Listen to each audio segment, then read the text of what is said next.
Welcome to Spoiler Peace Theater, the podcast that doesn't give a shit about spoilers. We just want to talk about the movies. My name is Evan Green. I am co-chair of the Boston Online Film Critics Association and co-author of your 80s movie guide to better living. My pronouns are he, him. My name is Megan Kearns. My pronouns are she, her. I write film reviews for Edge Media Network. I too am a member of the Boston Online Film Critics Association, and I'm a member of Gallica, the Society of LGBTQ Entertainment Critics. And my name is Dave Riedel. I write for the Chicago Reader. My pronouns are he, him, and I am also a member of the Boston Online Film Critics Association. AKA Bafka. Bafka. I feel like you got to do jazz hands with that. Bafka. Bafka. Bafka. These are spirit fingers. Okay. Yes. Well, as always, we've got spirit fingers for you and some movies we're going to be talking about. But first, before we get to this week's movies, I'll mention that over on our Patreon this week, we are talking about the 1973 film Mean Streets by Martin Scorsese's film. And we're talking about it in honor of its 50th anniversary this year. Oh boy. Talking 50. about movies with big anniversaries on our Patreon, which is a lot of fun. And we had a really great conversation about the film and about Martin Scorsese's career at large. So if you're a patron, definitely go check that out. And if you're not a patron, definitely consider joining. For $5 a month, you can get access to exclusive audio. We do patrons-only episodes each week where we talk about older films. We also do monthly polls you can vote in for movies that we're going to cover, usually some type of monthly theme, sometimes relevant to the month, sometimes not. It's fun, though, anyway. On this week's episode, we have two movies we're going to be talking about. First up, we're going to talk about the film BlackBerry, which is about the company BlackBerry and the infamous mobile device. And the second movie we're going to be talking about is The Mother. This is a new movie coming to Netflix with Jennifer Lopez. So, as I mentioned, we're going to start with BlackBerry. This film is written and directed by Matt Johnson. It's also co-written by Jackie McNish, Matthew Miller. This stars Jay Baruchel, Glenn Howerton, Matt Johnson, Carrie Elwes. We got some supporting turns from Saul Rubinek, Michael Ironside, and Rich Sommer, who I like, and I feel like is underutilized in this movie. He's underutilized in everything. Yes. I agree. But he's really good. Anyway, so the one sentence IMDb summary, you couldn't get more straightforward. The story of the meteoric rise and catastrophic demise of the world's first smartphone. Whoa. Some marketing person rhymed that on purpose. Yeah. Wow. Points at least for I hope rhyming. so. Yeah. So, yes, this is... it's a film about BlackBerry, the rise and fall of BlackBerry. And the main leads of the film are Glenn Howerton and Jay Baruchel. They're kind of like the two co-CEOs. They're the co-CEOs of BlackBerry versus Jay Baruchel is running this company, and he's kind of he's not doing very well with it. And Glenn Howerton's character Jim Balsillie, which is a name they make fun of many times in the film, he sees opportunity to turn the company into a major player in the mobile device technology world, and they come up with this idea for a device that's going to do email and texting and all that jazz, and it takes off, and then, the iPhone comes along and basically destroys them. Yeah. Although I would argue they were going to be destroyed regardless. Well, yes. I would too. This is definitely one of those, Icarus flies too close to the sun, becomes too arrogant. Nice kind of analogy. stories. Yeah, it's not like Tetris, which we covered recently, which is kind of like a wholesome, fun story about the rise of a brand. This is, about arrogance. Yeah. So, what other stuff should we mention before we delve into our thoughts? Well, also, the director and co-writer Matt Johnson is also, I would argue he's the third main character, Douglas Freegan, who's kind of in between the two of them. Yeah. Yeah, that's true. He's been whispering in Mike Lazaridis, the Jay Baruchel's character. He's kind of was like his second in command, best bud before, and then, wedge is driven between him and their friendship as Mike J. Baruchel's character becomes more and more and more powerful in the company and also more and more arrogant. Yeah. It is an interesting character arc to see him go from being this guy who can't even do a pitch to like screaming at his engineering team at the end of the movie. Mm-hmm. I mean, it's not the most subtle or whatever. Yeah, so this movie is, I describe it as a dramedy. It's supposed to be funny, whether it is or not. I guess that's that's debatable, but it's supposed to be funny and commenting on this, rise and fall of BlackBerry in a comedic way. But what did you both think about this? Dave, Megan. you go You want me to go? Yeah. Yeah, let's hear it, Dave. Here's an evanism for you. I liked it, but I didn't love it. The primary reason I would say is because I found the camera work so distractingly like The Office Yes. that it really put me off. Mm-hmm. And I don't know if that was inspiration for them or if they just thought it would look good to be kind of like a pseudo documentary, because it feels like a pseudo documentary. But then, of course, all of the establishing shots, every time there's an establishing shot, that is a traditional, like static, wide establishing shot, like of buildings, of runways, of, New York when they go to New York. So it's just an interesting set of choices. Interesting meaning I don't get it. glad you offered more explanation on interesting. Yeah, and I also think this movie definitely has some pacing problems because, BlackBerry's history was long and they spend a whole lot of time on the first few years and then they jump ahead to like basically the end when Jim Balsillie was trying to buy the Pittsburgh Penguins, which he's tried to buy NHL teams several times, I think, before and since. But, the kind of way that he's a big part of the company, then all of a sudden he's just sort of disappeared because he's trying to put together his own deals. It just comes out of nowhere. And it was and I know that they're not really under any obligation to, stick to the facts because it is not a documentary. Not that documentaries stick to the facts, but it just is. It's kind of jarring how it just like goes from. It kind of leaves out the middle part. I feel like. I also think Jay Baruchel's wig is so awful. Yeah, his hair is and then the paunch that they have on him at the beginning is just like so awful. Like it looks like they just shoved a pillow up his shirt. But I think the performances. I think that. I think Matt Johnson, is that his name? The director? Yes. I think he's really good as Doug Freegan. I think Jay Baruchel is fine. I usually like him a lot, but in this, I'm not sure. I'm not sure how I feel about his performance overall. I thought Glenn Howerton was great.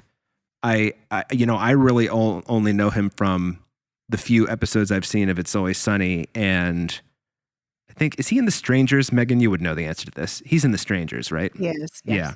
And Coffee Town, which I talk about all the time, and you two have never seen. Nope.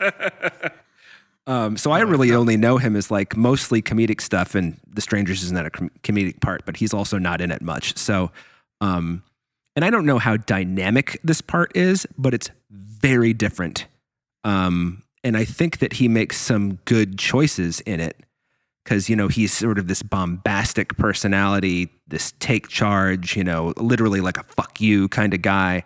Mm-hmm. Yeah. And at the end, I just thought it was really like a good choice. I don't know if it was his choice. I don't know if it was Matt Johnson's when Jay Baruchel tells him, I made a deal with the SEC to turn you in and none of us are going to have to do any prison time or, close the company down. And you can see there's a split second where he's about to like go, fuck. And then he just stops and he's like, oh, okay. They're in the room next door. Yep. Okay. Mm-hmm. And I just thought that's a really good idea to not make that a big, it's simple. It's just like, I know my goose is cooked, so I'm going to go face the music. But yeah. And it was a good contrast from all those other scenes where he was losing his shit, especially that one when he loses the shit on the NHL owners who vote to block him from buying the Pittsburgh Penguins. It was 26-0. Yeah, that was Or- embarrassing. I was embarrassed for him during that scene when he was just, throwing a tantrum. Yeah. Or the scene that he smashes the payphone Oh, the and payphone. breaks it Yeah. in half because he's smashing it so much because he's so enraged. Yeah. Mhm. Yeah. I feel like he really nailed that role. And I think overall I really enjoyed this, but I think unfortunately I'm glad that I did find it funny, but I think that really helps. If this had been, this story, the rise and fall of whatever, has been told I don't know how many times. And I just kind of felt like, well, I know what all the beats are going to be. It was a really good thing that all of the supporting actors were so good. Like, it's great to see Michael Ironside, who I didn't even recognize at first because he's an elderly man now. Saul Rubinek, I always loved to see. I thought he Same. was great. Yep. I think it's interesting that in the movie, no one points out that the iPhone actually has the BlackBerry click, and that's its default, and you have to mute it if you don't want to hear the keyboard sound. Still, Oh, but interesting. yeah, I don't know if it's like supposed to be that, but whenever you get into, back when it used to have like the keyboard on all the time, I'm sure you like the click, click, click, click, click of the, and I did love my feedback. Huh? Like the haptic feedback of Yes. feeling the click on your fingers when you're touching the screen. Yeah. Exactly. And I do feel like the BlackBerry Pearl is the phone I owned before I got an iPhone. It's like, I didn't own a BlackBerry, nor have I ever owned an iPhone. So Yeah. that is not for me. But I love that was how it played out for you. Yeah. So overall, I liked it. I just think that I really think that the camera work was I just think it's a mistake. I also don't think that it's done very well. There's some of it where it's like everything is so behind like two panes of glass, or like, they're shooting around like a beam in one of the rooms, and it's just like, guys, I just want to see the actors do their thing. Okay. I don't need this weird subterfuge you've chosen. So anyway. Yeah, it is That's how I feel. interesting. It is interesting that you had such a visceral reaction to the cinematography, because that was very intentional. In the press notes, the filmmaker, the Matt Johnson and other filmmakers talked about how the references were intentionally to the documentary The War Room as well as to The Big Short. So it's why it's fun. It's funny that they does feel like The Big Short too. Yes. So it's funny that they're they weren't going for The Office, but yet that is what happens. You know? For sure. I think it's because it's Reaction so shots. overdone. Exactly. Yeah. No, but Like- right. Especially there's a reaction shot where someone's talking about like, it's Michael Ironsides when he's like, stop playing with your penises, and it zooms in on a woman and like it stays on her reaction for a long Which time. was funny. It was funny, and this movie does not pass. I don't the think it Bechdel was test funny, even remotely. But Yeah. And speaking of The Big Short, I think I do remember that in The Big Short, and I was thinking about The Big Short while I was watching it, and I actually considered just watching it again to see if it's as chaotic. And I know from memory it is not. I know that a lot of it is handheld and that style, but I know that there are a lot of shots where the camera is just like sitting on one of the characters, or they're doing a traditional 2-shot. It might be a handheld shot, but like when Steve Carell is talking to the guy, I can't remember where, and he tells him, "You're a tremendous piece of shit." Like, that's shot in a fairly conventional way. So I don't know. You're right, Megan. I had such a visceral reaction to it. Yeah. what do you think, Megan? I was not a fan of this at all. And I know that I am in the minority because I know this has gotten rave reviews. People are loving it. I did not at all. And I do like a story about a rise and a fall, even though, Dave, you are 100% correct that it's a very common narrative. And this, I love, we talked about Martin Scorsese on Patreon bonus episode. And of course, all I could think of was Goodfellas, which that's a rise and fall that's done so exceptionally well. I also was reminded of the film The Founder, which is such an underrated film. And Michael Keaton so underrated. It is. Michael Keaton is excellent in it. And John Carroll Lynch is always so great. Oh And my I God, think that yes. that's a film that does the rise and fall of a business so well in kind of a really heartbreaking, nuanced way. And not enough people saw that film. But Yeah, I didn't, and I should oh, have. you need to see that because, yeah, I always talk about how that's a good film. But anyway, that's a tangent. But back to this film, back to Blackberry. I do agree with you 1,000%, Dave, that Glenn Howerton, whom I really, really like on It's Always Sunny, I think he is hilarious on that. And he really channels rage like no one else. Mm-hmm. I think he's excellent in this role. I Yes. really, really, really appreciated what he was doing here because it's so easy when you do rage. It's hard to nail rage and anger, first of all. And when you do it, so often actors will overact or they'll ham it up. And sometimes that can work, in kind of a campy way. But what he's doing feels so authentic and real. Like, I feel like he's really like enraged and just gonna, flip out. And he does it just so perfectly. So I really found whenever he was on screen, I found it riveting. Anytime he wasn't on screen, I was bored.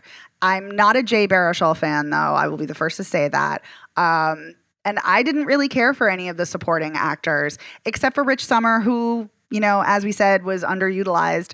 But yeah, and I wasn't a fan of the writing. I wasn't a fan of the pacing at all. I wasn't a fan of the cinematography. Like you, Dave, I didn't have such a visceral reaction, but it didn't work for me.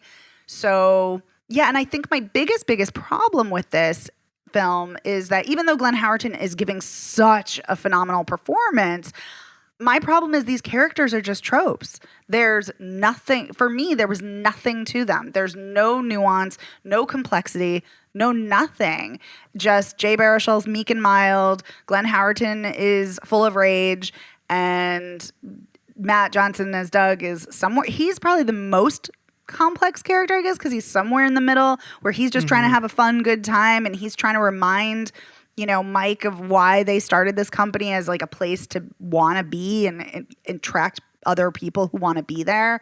And he's trying to remind Mike, and Mike is like just completely going towards arrogance and greed. But yeah, it just didn't work for me. But Glenn Howerton was fantastic. So I'm glad I saw it for that performance alone. Yeah. I wanted to add that there is something that, like I said, liked it but didn't love it. And this is a didn't love it thing. When Jay Baruchel was having a problem with the white noise in the intercom at the beginning of the movie, I was like, they're making too much of a point of this. This is going to come back. And so then when the movie ended with him finding the white noise in the Chinese manufactured BlackBerries, I was just like, guys, I just... I don't, this is not a white whale, okay? So let's just... Well, I mean, it did feel like an appropriate legacy for his character to have after making such a big deal about it throughout the film and saying, oh, I'm never going to go to China. And then he finally capitulates on, needing to send the manufacturing to China to get it done in time. And then, his Opus phone has got white noise and is a piece of crap. Yeah, I didn't have that BlackBerry. Like I said, I had the Pearl. That was the little one. I never had a BlackBerry. I was a late adopter to some of the smartphone stuff. Like, I had phones that could text and things, but I didn't have a data plan for a very long time. Not until I got a Samsung Galaxy. I still miss my Razor because it was so small. Samsung Galaxy still my phone. I'm an iPhone person now. I was one of the people that later on got, okay, I'm seeing this iPhone thing. I'm digging it. I will never get an iPhone. Sorry. I think I'm on Dave's page on this one. I liked this movie, didn't love it for similar reasons. I thought Glenn Howerton was great. I didn't think Jay Baruchel was good at all. I think he's the weakest link in this movie. Right? He really is. Hey, we all agree. There you go. I found the supporting characters much more interesting. I did like Saul Rubinek, and I did like Michael Ironside in this. I wanted to like Matt Johnson's character, but I found him just so annoying. He was annoying. Oh, he is. Just super duper annoying. And actually, I'd be curious if either of you saw The Dirties, which is a film that Matt Johnson made. It's a found footage horror movie. I saw it about these two guys who are in high school, and they're making a found footage movie about how they're going to get revenge on on the bullies, and one of them is joking and the other one's not joking about it. Oh. But I'd be curious to see what you both think. I didn't see it, no. If you saw it at some point, or if you do see it in the future. So there's like definitely the found footage vibe. He's worked within that before, and there's elements of this that, you know, as we talked about, have a kind of documentary-esque vibe, and it did not work for me either. The way it just felt like it was, you know, ripping off The Office, especially with those lingering reaction shots. Those bothered me endlessly. Overall, this kind of felt to me like a mashup of *Halt and Catch Fire* and *The Office*, and not done as well as either of those things independently, especially in the fact this is it's an all dudes movie. There's one female character of consequence in this. She's barely in it. And then there's that one woman that they, you know, cut to in the scene where Michael Ironside tells them to stop playing with their penises. Right. It's frustrating in that way. But Glenn Howerton's good. I also, you know, I got into the story. I agree that it's not very even pacing. I was much less interested when Glenn Howerton was off screen. I do like seeing in films and TV shows when characters are presented with problems, technological problems or intellectual problems that they have to solve. I found that scene fascinating when Saul Rubinek and his people were talking about, oh, we can't do it. It's just not possible. We can only get 11 phones. And Jay Baruchel walks in the room and says, no, this is totally possible, and just starts diagramming on the board. And then it's like this whole company and this whole technology springs out of this problem that he had already solved, and other people were scratching their heads. And I found those parts compelling, like later on when the infrastructure is crumbling with too many devices, and seeing them try and figure out and troubleshoot that, I found interesting. Yeah. I agree. Conceptually, it's interesting. Watching this, though, made me want to watch. I thought about, after this was over, I thought about The Martian, because I was just I want to watch a movie where everybody's good at their job. Yeah. And they're sciencing the shit out of it. Yeah. And they're problem solving. Yeah. And I've said that to other people before, and they're like, well, they're not. They left a guy behind. They're like, yeah, they thought he was dead because his suit like gave them a flat line. It's not, they didn't do it on purpose. Right. You know? Not like they ditched him or forgot about him. Yeah. And then they spent then they were like, all right, we're not going to go back to Earth. We're going to go back to Mars. And it's like, Jesus. Anyway, that's a different movie. I don't know. Yeah. I'm glad that we all agree on Jay Baruchel, though. Like I said, I usually really like him. There's just something I like about him. I know, Megan, that you're not a fan. No. As Jebediah Atkinson would say. But yeah, he was really just, I think it's a combination of like his performance and just the horror. I can't imagine acting well in that wig, you know? It's just so fake looking. The wig is so bad. And Mike Lazaridis was like gray, like in his early 30s, and then, you know, had white hair by the time he was in his early 40s. So it's, you know, correct in that sense. But I sort of feel like sometimes you should treat people in a biopic, which is kind of what this is, like Leonardo DiCaprio in The Aviator. He doesn't look the first goddamn thing like Howard Hughes. No. So, like, who gives a shit? Right. Yeah, you don't have to be so rigidly adhering to the person's appearance. You know, if you embody them in other ways, then I think we can. Yeah. We don't have to worry about prosthetics and other things to make them look more like the person. Yeah, I do wonder if the reason that is the case, because like I have no idea what he looked like, but I wonder if because these are Canadian filmmakers, this is a Canadian film, it was a Canadian company, I wonder because he's more widely known there, I wonder if that's why they felt they had to do the wigs. But no, the wigs are terrible. They're such a distraction.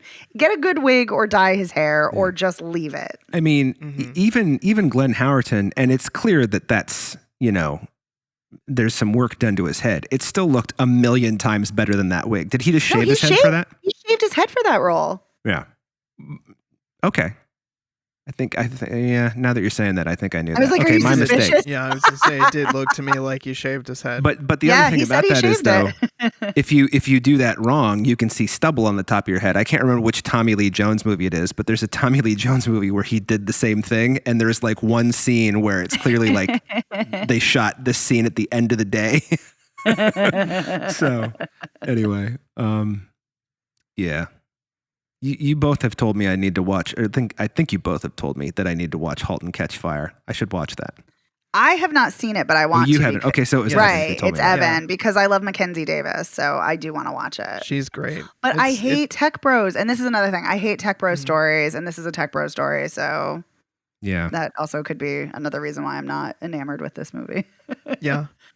I thought it was kind of funny how Doug and all the people, the developers were such big movie fans, and so much of Yes, I their liked world that. centered on movies. And Yeah. movie night was ultimately the most important thing. They would pause everything they were doing, Yes. like watching Raiders, and they had posters for Point Break and Army of Darkness and other films all over their walls. Serpico. I Yeah. just thought it was such a funny thing. And he's obsessed with Ninja Turtles, the Ninja Turtles movie. Yes. Yeah. Also, Doug's also wearing video game t-shirts a lot. Like he's wearing Baldur's Gate. One of the employees used to work at Naughty Dog, and I'm like, Naughty Dog, yes. I love that Naughty Dog's getting a shout out. But yeah, so I love the video game and film references too. Agreed. That was great. Nice touch. Although I can't believe I'm going to say this, but I did have a moment, and I kind of don't like tech bro movies either, partially for scenes like this, when Michael Ironside comes in being a total douchebag and telling the one guy, hey, you got to have this by the end of the week. And he's like, well, this would take me a month. He's like, well, then you better get started. And then the guy says, yeah, but tonight is movie night. It's just like, I know you're not allowed to like throw an employee out the window, but if there was ever a time to do it, that's the time, you know? Oh, that kind of shit just movie makes night me. is sacred. Yeah. It just always makes me so mad, shit like that, you know? So I don't know. Yeah. Well, as someone who worked in the tech world in a startup kind of company, it does accurately kind of portray the nerdy, like goofy, we're just going to goof around a lot and maybe get some work done kind of vibe that happens in those kinds of places. It is accurate in that way. Yeah. Bummer. Until corporate comes in and then, whips people into shape and makes them do their work. Yeah. Yeah. Damn corporate. Yep. Messing everything up. All right. Well, do we have anything else we want to add about BlackBerry before we move on? Not me. Not me. I liked reading the postscripts at the end about how far they fell. At one point, they had 45% of the cell phone market. Now they have 0%. And I also like the fact that you learn that Doug Freegan is a billionaire because he I like that he's like a secret billionaire. Secret billionaire. Yeah. He's like a quiet philanthropist. Yeah. You know? Anyway. Yeah.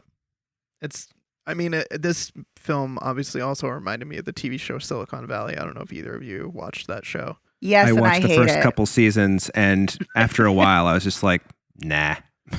No, I tried watching it and I hate it. Like I said, tech bros, not my jam. Which is why I'm into *Halt and Catch Fire*, because I know it's not just tech bros. Anyway. Yeah. In some ways, that postscript about Doug reminded me of this character, Big Head, in Silicon Valley, who was just hapless and kept stumbling into good fortune by just being totally clueless. Oh, great. Yeah. That just makes me mad.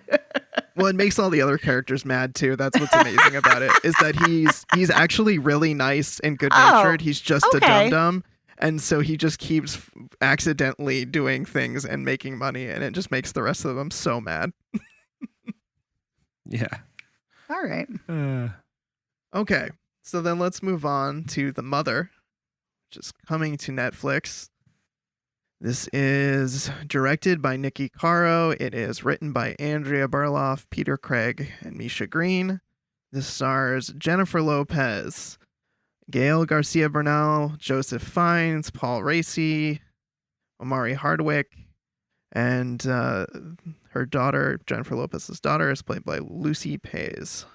So here's our one sentence IMDb. While fleeing from dangerous assailants, an assassin comes out of hiding to protect her daughter she left earlier in life. I don't know about that. I don't know if you can write a summary for this movie. There's certainly a lot of ground you'd have to cover. So, And it would also all have to make sense. Yes. I think that's this movie's big problem, but we can get into that. Yes, I agree. I think that's one of the flaws is that a lot of the stuff doesn't add up. But let's start with the beginning. Jennifer Lopez is in a safe house. She is talking to the FBI and she's an informant. She's giving them intelligence on some arms dealers that she's been entangled with, played by Joseph Fiennes and Gael Garcia. Yes. And so in the process of doing that, the whole house gets shot up, and she saves Omari Hardwick, who's the FBI agent, and we find out that she's pregnant, and Joseph Fiennes stabs her and then gets blown up in a bathroom, and she's arrested. Yep. And Edie Falco is also with the FBI or some other agency, doesn't really matter, and she insists that the best way that Jennifer Lopez can protect her daughter is by giving her up. Don't really know why that is, but okay. So she has people trying to kill her. Yeah. But I mean, she's very capable of defending herself against these people. As we learn over and over and over. Yeah. Immediately after she's just given many stats about how capable of a sniper and soldier she is, listing her kill counts and her skills. And I'm just thinking, I don't know why we need to save this conflict many years, 12 years. Because she got her belly stabbed. She got her pregnant belly stabbed. I don't know. Yeah. Maybe Edie Falco's like, no, that's a no-go. So yeah. Anyway, so she gives up her daughter, and she has some criteria that she gives to Omari Hardwick. She has to her daughter has to live a boring, uneventful life, and she has to go to good people. And then, every year on her birthday, he's supposed to send her a photo to prove that she's okay. And then the last stipulation is, if there's ever trouble, call me. And so she goes to Alaska to live in the wilderness, and Paul Raci is there, and he owns some general store, and they pretend to not know each other even though they serve together. And then now it's 12 years later, and arms dealer people are getting arrested, and they have a photo of her daughter, which is why Omari Hardwick calls Jennifer Lopez, and then people come to kidnap her daughter, and she kills some of them, and her daughter gets kidnapped, and et cetera, et cetera. She goes to rescue her daughter and then kills Gael Garcia Bernal in that, and then Joseph Fiennes comes after her, and then there's like a showdown in her Alaskan wilderness, but not until she trains her daughter to don't forget the Hannah Redux. Yes. All right, so I feel like that's the major beats of the movie. I want to know, since Dave, you started with BlackBerry, Megan, what did you think of the mother? Yes, I'm so excited to start. So clearly, you guys are already giving hints that this wasn't totally up your alley. I thought this was great. I had a blast with this. I knew I was going to have a blast with it. And guess what? I fucking did. I love J-Lo. I have made no bones about that I love her. I will watch her in anything and everything. And I had heard about this movie, I want to say like a year ago, 2 years ago, because I follow her on Instagram, and she had posted some pictures from the set and when she was filming in Canada, which was the fill-in for Alaska. And I was like, wait, she's going to be an assassin mom? I'm in. I'm so here for that. So I've been excited to see this for over a year. And this delivered. I love seeing J-Lo running around and driving a snowmobile and shooting guns like a sniper and riding a motorcycle and chasing somebody down a street in Cuba. I'm here for it all. And I thought it was great. And yes, is this a ridiculous movie? Yes. Don't care. Loved it. Enjoyed it from start to finish. I love J-Lo. I also love Omari Hardwick. He is so good in Ava DuVernay's film, Middle of Nowhere, which is a heartbreaking film. So I was glad to see him here. I think he's good in this role. Paul Raci, of course, is great in Sound of Metal. So again, nice to see him here. I don't know what Gail Carol Garcia Bernal was doing. It's kind of That was an interesting set of choices. Yeah, He feels like he's in a different movie. It does. It kind of reminded me almost in a weirdo way of Eddie Redmayne in Jupiter Rising or Jupiter Ascending. Like just kind of like it's such a weird campy performance that doesn't quite jive with everything else that's happening. But yeah, and Joseph Fiennes is creepy, but not creepy enough maybe, but still creepy. But yeah, but no, I was here for this, and it's funny that you mentioned Hannah, Dave, and I love Hannah. I enjoy that movie so much. This also reminded me of Kill Bill, of course. Another pregnant woman gets attacked and is an assassin and then has to, get revenge and rescue her daughter. So, of course, that's like that. And it also reminded me of Angelina Jolie in Those Who Wish Me Dead, which I also really enjoyed that movie where she's, protecting a kid in the wilderness. And yeah, so anyway, I could just go on and on. I really liked this movie. It's absurd. I'm glad. It's over the top. I liked it. I'm glad you enjoyed it. I did. I enjoyed the hell out of it. What about you, Dave? Well, I didn't dislike it, but I found all the stuff that happened between the set pieces to be really perfunctory. Ooh. And I think what bothers me the most is if all these guys are so good at finding her, which they are, then why do they even need to bring her daughter into it? Like they can just go to Alaska and find her and kill her. Right. And it doesn't seem like they care much about the daughter at all. Like toward the end when Joseph Fiennes, he grabs her and pulls her in a car and is driving away. He doesn't even seem like he's really invested in having the daughter for any particular reason at that point anyway. Like what? That part didn't make sense to me, but it's to get to her. I mean, she's laying bloodied on the ground. He could have finished the job. He didn't need to take the daughter and then keep running. It was definitely, I'm going to drop you into the shark tank, Mr. Bond, but I'm not going to watch the sharks eat you. Yes, very much so. Yeah, I also just want to say, just as a counter as far as finding her, the only reason they find her in Alaska is because Zoe gives her real name at the doctor's. I just want to say, they didn't find her for 12 years before that, so she clearly is good at hiding. Yeah, I guess that's true. But they found her pretty quickly. But they do. Anyway. I also just think it's weird that even though, first of all, I just knew that I was going to have a problem with this when the opening scene, J-Lo is like being interrogated, and there's the asshole agent who's just being an asshole, and I'm like, well, he's the first to die, and then he was.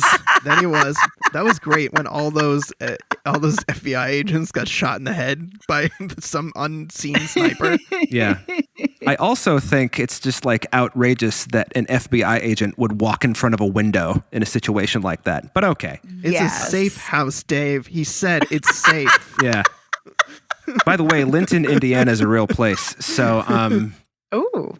I know that because I'm from Indiana. It's amazing how many small towns you remember. Well, it's a suburb, but still.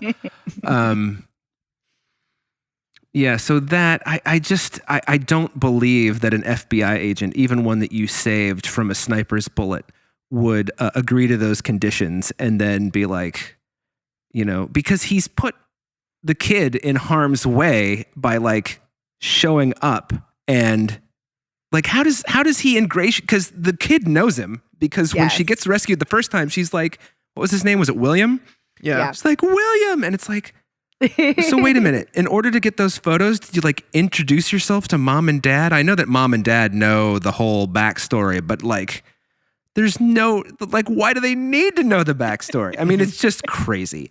It's a courtesy. I guess they should know what they're getting themselves into. Maybe. I don't think that espionage works that way, but and then the other thing is some of the action scenes I thought were really good. I thought the first one at the playground was really good. Yes. And I was actually afraid there for a moment that they had shot and killed Zoe's mom, but me too. It was just an injury.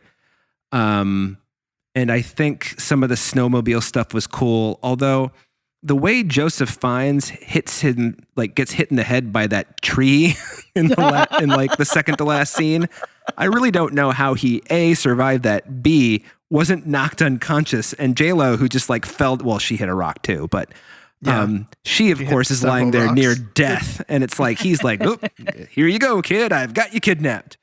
He just shakes it off. Yeah. I don't know. I did think that the scene where J-Lo shows up on the motorcycle in the middle of that like cornfield outside of Cincinnati, which, by the way, anybody who doesn't think that, like that part of Kentucky would look like that, it does. Because I'm guessing that's where they were if they were driving up from the south and almost in Cincinnati. I digress. I just thought that action scene was kind of bad. Just sort of, not staged very well. You knew where it was edited very well. The part where she was grabbing her and throwing her onto the motorcycle, there was a weird cut there where she was running and J-Lo was driving the motorcycle, and it was just a weird cut between weird. Her running and her getting, pulling her onto the motorcycle. Yeah. And I also didn't find Joseph Fiennes very menacing, which I think is why he's the lesser Fiennes brother. I don't know. Right. Yes. That's why I was saying he's creepy, but not creepy enough. Yeah, exactly. Yeah, he could have been creepier. Yeah. Like he peaked with Shakespeare in Love. I mean, that's really how it goes. He's really creepy on Handmaid's Tale. Oh, see, I've never watched it, so. I stopped watching, but the first few seasons he's very... Yeah. So, I mean, I liked some of this. Some of the action I think is good. I think J-Lo's passable. I mean, she's fine. I don't really think there's much. I liked her in this. I think there's much for her to. I don't think there's much for her to do. So there's a lot of action stuff for her to do, but there's no character stuff. No, there's a lot of character stuff. Yeah, there's a lot. I disagree. Well, she's got to deal with all of her pain of losing her daughter and all of the trauma and the PTSD from being a veteran. Yeah, I buy the PTSD angle. I mean, but the whole setup is just so absurd. It's kind of hard. I mean, I feel like if I had been more invested in it from a story perspective, I would agree with you two more. But I just feel like everything is just, and I don't think this is her fault. I think this is the screenplay. It's all so forced. And you can see, I don't know which writer did which one, and I'm sure there are uncredited writers too, but you can just see like which part was written by a different writer by the way the tone shifts and stuff like that. So I don't know. Overall, I would say as far as like action movies go, like except for that one scene at the like the 4-way, where the roads intersect. The motorcycle one, yeah. I thought a lot of the action was really good. I do think that some of the editing was suspect. Like I had kind of forgotten the motorcycle bit, but yeah, that's, and I also think for as bloody as this movie is in some places, to not see an exit wound when her FBI buddy gets shot in the head, the back of the head was a little weird. I mean, maybe that was to preserve his dignity as a character. I don't know, but it also just seemed like a very unceremonious end for what had been a very important character leading up to that. So I don't know. That's where I come down. I don't think I wouldn't say don't see this, but at the same time, I'm like, there are better action movies out there. I just have to say, speaking of the action scenes, I also really love when she's waiting in the bathtub for Joseph Fiennes to come, and then she shoots him, and then there's a fireball explosion. Yeah, that was candle bomb that she made went off. That was she's cool. So ingenious and clever, and that's what I really like about her is that she thinks on her feet. She's quick and resourceful, and I like that. Anyway, sorry, Evan, I want to hear what you have to say. I think I'm somewhere between the two of you. I loved that opening scene. It's so good. Yeah, I think that's a great introduction to the character between, bullets flying, guys getting shot in the head, and she's able to evade them, and then she makes that homemade bomb that blows up Joseph Fiennes. I love it. That was just a brilliant introduction to the character. I thought the cinematography was very muddy. And I think some of that had to do with watching this on Netflix, which I know sometimes buffers the video in a way that just is blurry and hard to see. And there were definitely moments in the film where it got crisper while I was watching it. Oh. So that was like a frustrating part of the watching experience for me. I think some of the editing was not very good.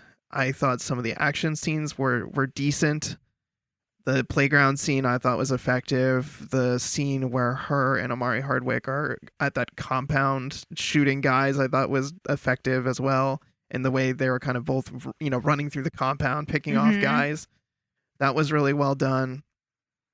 I didn't think the snowmobile sequence was particularly compelling. I didn't think it was done very well or very interesting to me. I think the strength of this movie is J-Lo in her performance, and I did disagree with you, David. I agree with you that the screenplay is this movie's problem, but I disagree in that I think J-Lo actually does have plenty to do. I think this movie is pretty strong in the last act. For me, I thought that was the strongest part of the movie, when she's with her daughter and she's training her, and there's a really interesting kind of balancing act that she has to perform where she is teaching her daughter to be self-reliant and to be strong, and trying to balance her natural love and care with having to keep an emotional distance, because she knows that like she has to give her daughter back to her parents. Like those are her parents. This is their child. Like she can't just take her daughter away from them. That's not right. And so she has to play this like really delicate game where she kind of has to push her daughter away and not give her answers, but then also kind of process her own grief, but then also still not be a shithead to her. And I think that is probably the most interesting part of this movie, is that seeing her kind of like work through all of those different complex emotions at the same time. Completely agree with you, Evan. You know what I think is the most compelling part of this movie? What's that? Where they're having lunch or dinner or whatever it is, and J-Lo is explaining that all the food you eat comes from violence. I was just like, yeah. I was just thinking, all makes sense. All comes together. You know, and the way she's like, well, those, you know, they force those cows to give birth, and then there's like, yep, true, all true. So, I don't know. That is true. To see that in a mainstream movie like that, I was just like, huh, not bad. Yeah, the rest of it, that was fun. Also, I'd like to add that Shauna called this movie Mom Wick, which I thought was pretty hilarious. That is funny. Yes. What else about this movie?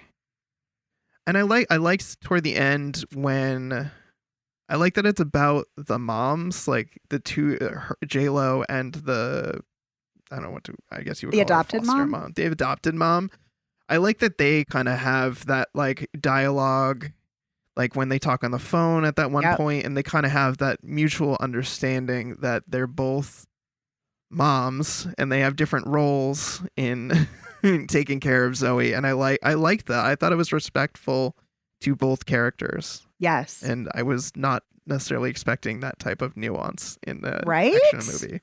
Yeah, I love the knowing look they give each other at the end. No, I agree with you, Evan. I think that for me is partly what elevated this film was J-Lo's performance, because she's so good and very underrated, even though she's a megawatt star. But I think her acting abilities are often underrated. But yes, I agree with you about, I think you worded it perfectly, calling it a delicate balance of emotions. And this is a really respectful film, you know, considering that this is a film where J-Lo doesn't even have, her character doesn't even have a name. She's just credited as the mother, which under other circumstances would drive me up a wall, because it's like, no, even parents, that's not their sole identity. You know, they have an identity unto themselves. But here, because it's so respectful to what she's going through and her trauma, as well as the adoptive mom and, you know, parents, I think that's because it's such a respectful way of treating their relationships. I was like, you know what? I'm not a fan that she doesn't have a name, but I don't even care. I'll overlook it. It was funny seeing the subtitles, because I watched this with subtitles on, and they would say the mother, you know. Oh, yeah, I watched it with subtitles too. It was very funny. That is funny. Oh, speaking of that, I didn't have that same buffering issue that you had watching it. It was completely crisp and clear for me, and I also watched it on Netflix. So that stinks that you had that. I think I was somewhere in between you two, but I think that is that's kind of a problem inherent just with streaming, and to watch something on streaming. Very true. Right. You don't. I find. If there's you know, assuming your video hasn't buffered enough, you might have, you know, go from 4K to like 720 all of a sudden, be like, hey, wait a minute, what the fuck, you know? And so, yes. Yeah. Although, unfortunately, I find that problem more inherent to Netflix than other platforms. I notice it more often when I'm watching things. Oh, that's so funny. I never have that problem.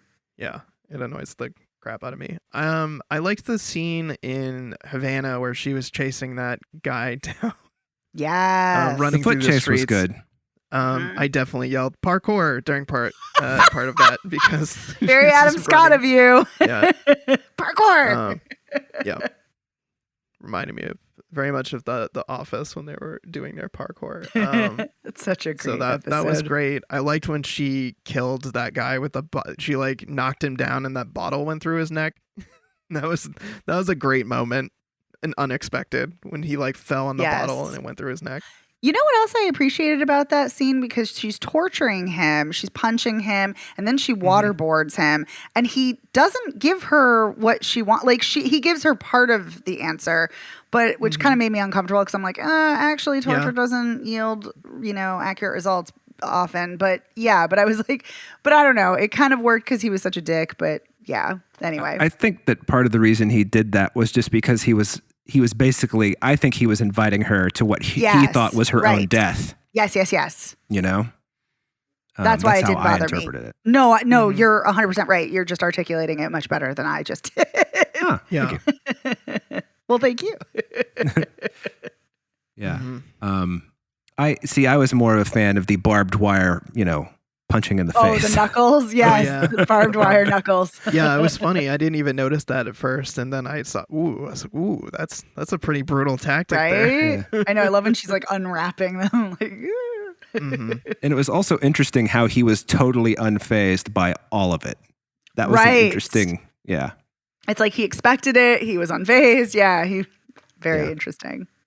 Also, speaking of something unfazed, something that I found really fascinating that phases her is when, she's doing all the arms deals, and then she's fine with that because, she talks about how it gives her, power and how she was always told what to do, like in the military, and now she actually had some say in her life.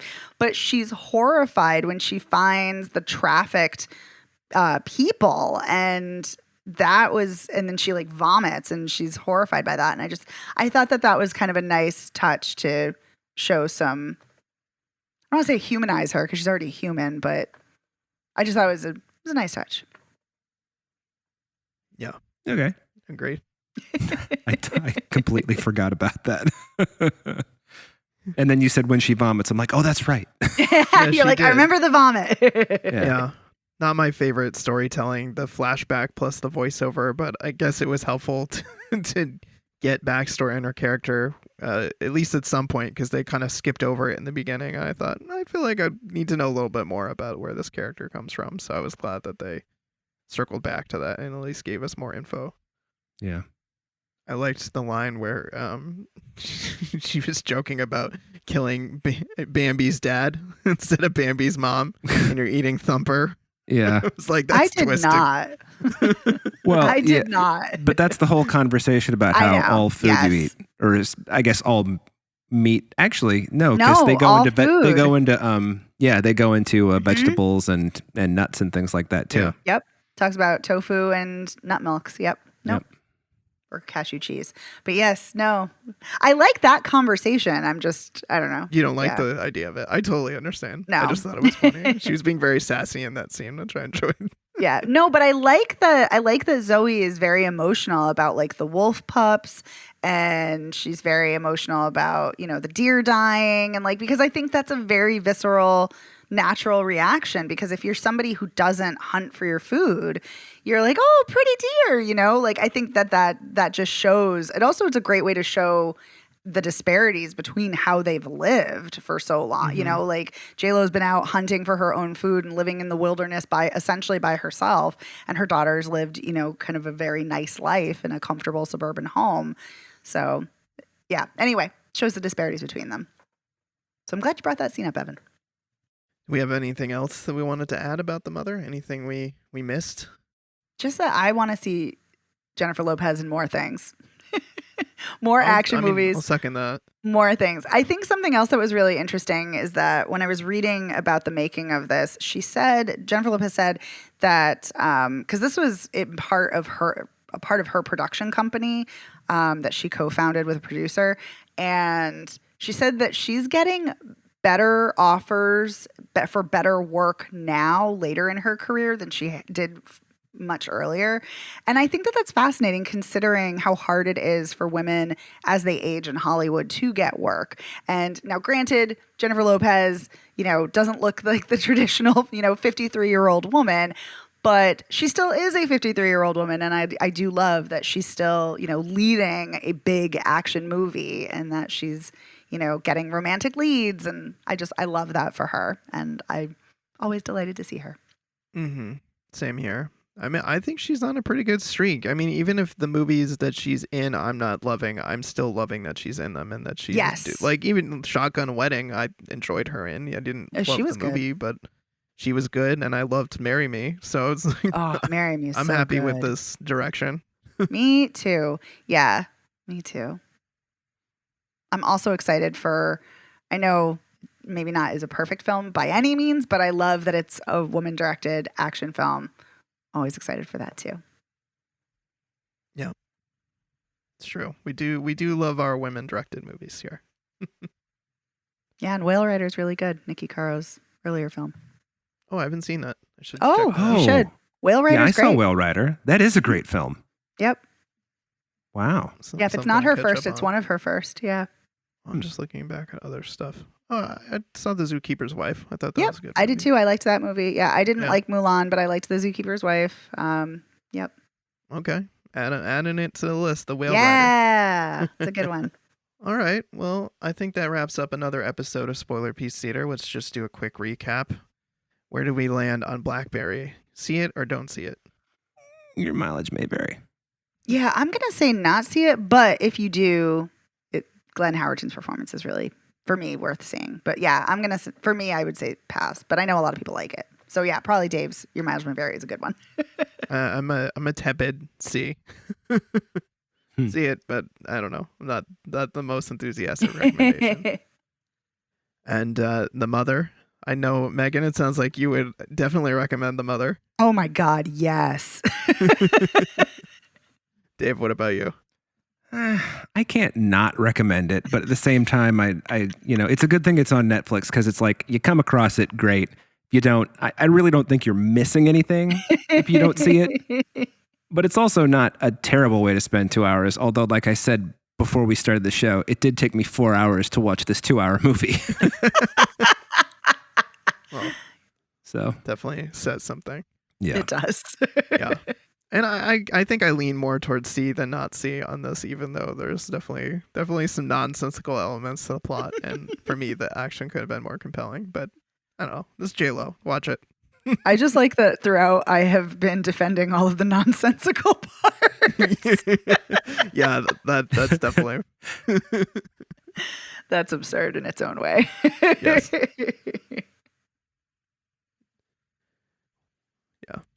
Anyway, thank you as always to our editor, Otto Clamor. Otto, thank you so much for everything you do week after week. Thanks for making us sound great. Thanks so much, Otto. You can find us anywhere you get podcasts, but you can also find us at our website, which is spoilerpiece.com. Definitely check that out. You can see fun things like our merch. There's a section that links to our merch. There's a TeePublic store. You can get Spoiler Piece merch, support the show if you're not into the whole Patreon thing. You can also check out our guest appearances and other podcasts. We have a section on the site for that, so you can listen to some other shows where we've had appearances, and we have some coming up that we're excited to share when they arrive. And you can follow us on social media. We're Spoiler Piece Theater on Facebook. We're at Spoiler Piece on Twitter, Instagram, and Letterboxd. And definitely reach out to us there. We'd love to hear from you. Or you can send us an email, spoilerpiece@gmail.com, or you can give us a call. At 862-21-PEACE. I'm sorry, I forgot who was doing it. We didn't decide. That's true, we didn't decide. Probably should have decided that before we started recording. Anyway, you can call and leave us a voicemail. You can send us a text. We'd love to hear from you. Tell us, BlackBerry is amazing. Tell us The Mother is amazing. Tell us you don't like it. I don't know. We just like to hear from people. So reach out to us. Give us a call. We'd love to hear from you. And if you like the show, please rate and review us by going to ratethispodcast.com/spoilerpiece, and that will take you to your platform of choice. And that's just a really amazing way to help support the show, and it doesn't cost anything. It's just really very much appreciated. And so please do give the show a rating or review. We'd really appreciate it. And if you really like the show, please consider joining our Patreon. As I mentioned at the top of the show, this week we're talking about Martin Scorsese's 1973 film, Mean Streets, as in honor of its 50th anniversary this year. And yeah, it was a really fun conversation, so definitely consider joining. You get access to weekly exclusive audio, and you can vote in polls and all that good stuff. And we want to give a quick shout out to our sponsor piece patron, Heather Sachs. Heather, thank you as always for your support. Thank you. My name is Evan Crean. I am co-chair of the Boston Online Film Critics Association and co-author of your 80s Movie Guide to Better Living. You can follow me on Twitter, Instagram, and Letterboxd as Real Recon, and that's real as in film reel. My name is Megan Kearns. I write film reviews for Edge Media Network. I too am a member of the Boston Online Film Critics Association. I'm also a member of Gallica. You can follow me on Twitter at OpinionSWorld or on Instagram and Letterboxd at The OpinionS. And my name is Dave Riedel. I write for the Chicago Reader. I'm a member of the Boston Online Film Critics Association, and if you want to follow me online, I'm on Twitter, Instagram, and Letterboxd as Dave Sees Movies. Yeah, you are. Yeah. We'll see you next week. Bye. Bye.